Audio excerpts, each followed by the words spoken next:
Ano Bíblico, 15 de setembro. Daniel, capítulo 10. No terceiro ano de Ciro, rei da Pérsia, Daniel, chamado Beltesazar, recebeu uma revelação. A mensagem era verdadeira e falava de uma grande guerra. Na visão que teve, ele entendeu a mensagem. Naquela ocasião, eu, Daniel, passei 3 semanas chorando. Não comi nada saboroso, carne e vinho nem provei, e não usei nenhuma essência aromática, até se passarem as 3 semanas. No 24º dia do primeiro mês, estava eu em pé, junto à margem de um grande rio, o Tigre. Olhei para cima, e diante de mim estava um homem vestido de linho, com um cinto de ouro puríssimo na cintura. Seu corpo era como berilo, o rosto como relâmpago, os olhos como tochas acesas, os braços e pernas como reflexo do bronze polido, e a sua voz era como o som de uma multidão. Somente eu, Daniel, tive a visão. Os que me acompanhavam nada viram, mas foram tomados de tanto pavor que fugiram e se esconderam. Assim fiquei sozinho, olhando para aquela grande visão. Fiquei sem forças, muito pálido e quase desfaleci. Então eu o ouvi falando, e ao ouvi-lo, caí prostrado com o rosto em terra, e perdi os sentidos. Em seguida, a mão de alguém tocou em mim, e me pôs sobre as minhas mãos e os meus joelhos vacilantes. E ele disse: Daniel, você é muito amado. Preste bem atenção ao que vou lhe falar. Levante-se, pois eu fui enviado a você. Quando ele me disse isso, pus-me em pé, tremendo. E ele prosseguiu: Não tenha medo, Daniel. Desde o primeiro dia em que você decidiu buscar entendimento e humilhar-se diante do seu Deus, suas palavras foram ouvidas, e eu vim em resposta a elas. Mas o príncipe do reino da Pérsia me resistiu durante 21 dias. Então Miguel, um dos príncipes supremos, veio em minha ajuda, pois eu fui impedido de continuar ali com os reis da Pérsia. Agora vim explicar-lhe o que acontecerá ao seu povo no futuro, pois a visão se refere a uma época futura. Quando ele me disse isto, prostrei-me com o rosto em terra, sem conseguir falar. Então, um ser que parecia homem tocou nos meus lábios, e eu abri a minha boca e comecei a falar. Eu disse àquele que estava em pé diante de mim: Estou angustiado por causa da visão, meu senhor, e quase desfaleço. Como posso eu, teu servo, conversar contigo, meu senhor? Minhas forças se foram e mal posso respirar. O ser que parecia homem tocou em mim outra vez e me deu forças. Ele disse: Não tenha medo, você que é muito amado. Que a paz seja com você. Seja forte, seja forte. Ditas essas palavras, senti-me fortalecido e disse: Fala, meu senhor, visto que me deste forças. Então ele me disse: Você sabe por que vim? Tenho que voltar para lutar contra o príncipe da Pérsia, e, logo que eu for, chegará o príncipe da Grécia. Mas antes lhe revelarei o que está escrito no livro da verdade. E nessa luta, ninguém me ajuda contra eles, senão Miguel, o príncipe de vocês. Daniel, capítulo 11. Sendo que, no primeiro ano de Dario, rei dos Medos, ajudei-o e dei-lhe apoio. Agora, pois, vou dar-lhe a conhecer a verdade. Outros 3 reis aparecerão na Pérsia, e depois virá um 4º rei, que será bem mais rico do que os anteriores. Depois de conquistar o poder com sua riqueza, instigará todos contra o reino da Grécia.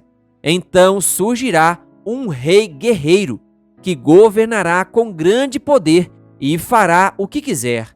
Logo depois de estabelecido, o seu império se desfará e será repartido para os 4 ventos do céu. Não passará para os seus descendentes, e o império não será poderoso como antes, pois será desarraigado e entregue a outros. O rei do sul se tornará forte, mas um dos seus príncipes se tornará ainda mais forte que ele e governará o seu próprio reino com grande poder. Depois de alguns anos, eles se tornarão aliados.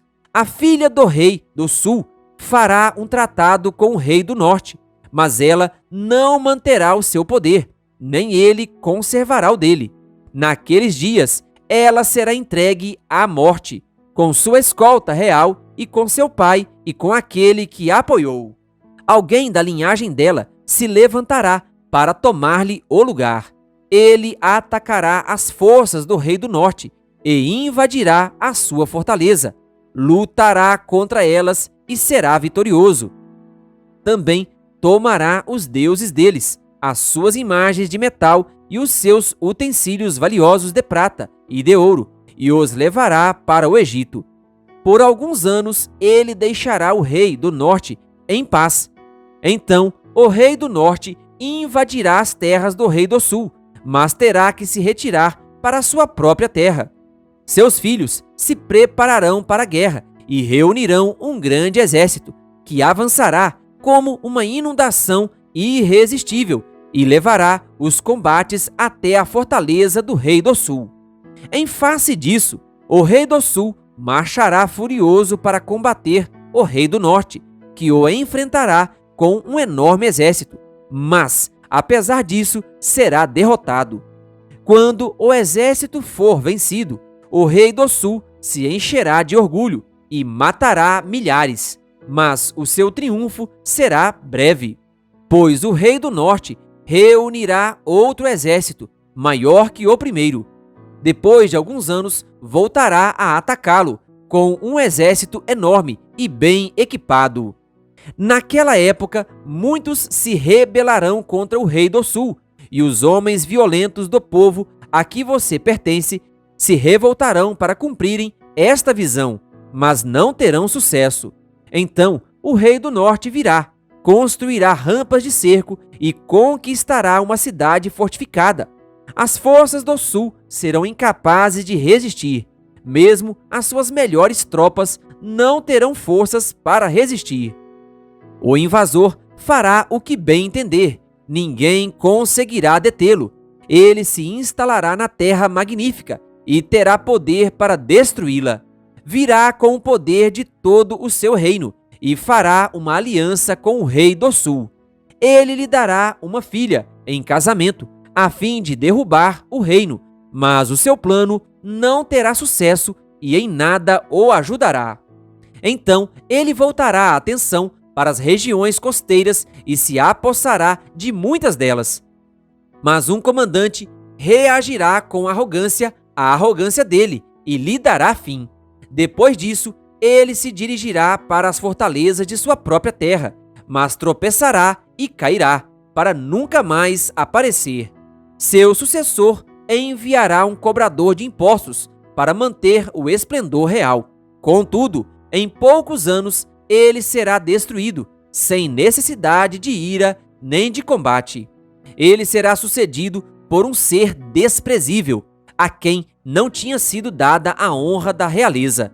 Este invadirá o reino quando o povo se sentir seguro e se apoderará do reino por meio de intrigas. Então, um exército avassalador será arrasado diante dele. Tanto o exército como um príncipe da aliança serão destruídos. Depois de um acordo feito com ele, agirá traiçoeiramente e com apenas um pequeno grupo chegará ao poder. Quando as províncias mais ricas se sentirem seguras, ele as invadirá e realizará o que nem seus pais nem seus antepassados conseguiram. Distribuirá despojos, saques e riquezas entre seus seguidores.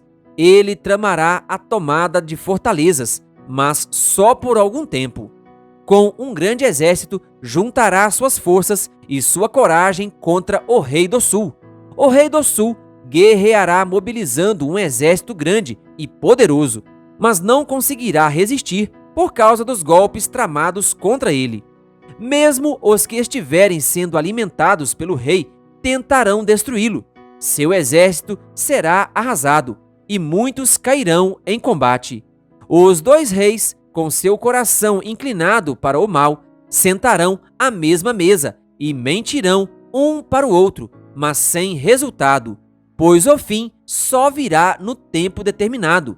O rei do norte voltará para sua terra com grande riqueza, mas o seu coração estará voltado contra a Santa Aliança. Ele empreenderá ação contra ela e depois voltará para sua terra. No tempo determinado, ele invadirá de novo o sul, mas desta vez o resultado será diferente do anterior. Navios das regiões da costa ocidental se oporão a ele, e ele perderá o ânimo. Então despejará sua fúria contra a Santa Aliança e, voltando, trará com bondade aqueles que abandonarem a Santa Aliança. Suas forças armadas se levantarão para profanar a fortaleza e o templo, acabarão com o sacrifício diário e colocarão no templo o sacrilégio terrível.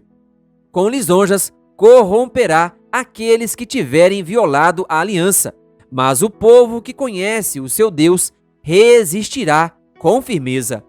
Aqueles que são sábios instruirão a muitos, mas por certo período cairão à espada e serão queimados, capturados e saqueados. Quando caírem, receberão uma pequena ajuda, e muitos que não são sinceros se juntarão a eles. Alguns dos sábios tropeçarão para que sejam refinados, purificados e alvejados até a época do fim, pois isso só acontecerá no tempo determinado. O rei fará o que bem entender. Ele se exaltará e se engrandecerá acima de todos os deuses e dirá coisas jamais ouvidas contra o Deus dos deuses. Ele terá sucesso até que o tempo da ira se complete, pois o que foi decidido irá acontecer. Ele não terá consideração pelos deuses dos seus antepassados, nem pelo Deus preferido das mulheres, nem por Deus algum, mas se exaltará acima deles todos. Em seu lugar, adorará um Deus das fortalezas, um Deus desconhecido de seus antepassados. Ele honrará com ouro e prata, com pedras preciosas e presentes caros. Atacará as fortalezas mais poderosas com a ajuda de um Deus estrangeiro e dará grande honra àqueles que o reconhecerem. Ele os fará governantes sobre muitos e distribuirá a terra, mas a um preço elevado. No tempo do fim, o rei do sul se envolverá em combate, e o rei do norte o atacará com carros e cavaleiros e uma grande frota de navios. Ele invadirá muitos países e avançará por eles como uma inundação. Também invadirá a terra magnífica. Muitos países cairão, mas Edom, Moabe e os líderes de Amon ficarão livres da sua mão. Ele estenderá o seu poder sobre muitos países. O Egito não escapará, pois esse rei terá o controle dos tesouros de ouro e de prata e de todas as riquezas do Egito. Os líbios e os núbios a ele se submeterão, mas informações provenientes do leste e do norte o deixarão alarmado. E irado, partirá para destruir e aniquilar muito povo. Armará suas tendas reais entre os mares, no belo e santo monte. No entanto, ele chegará ao seu fim, e ninguém o socorrerá. Daniel, capítulo 12.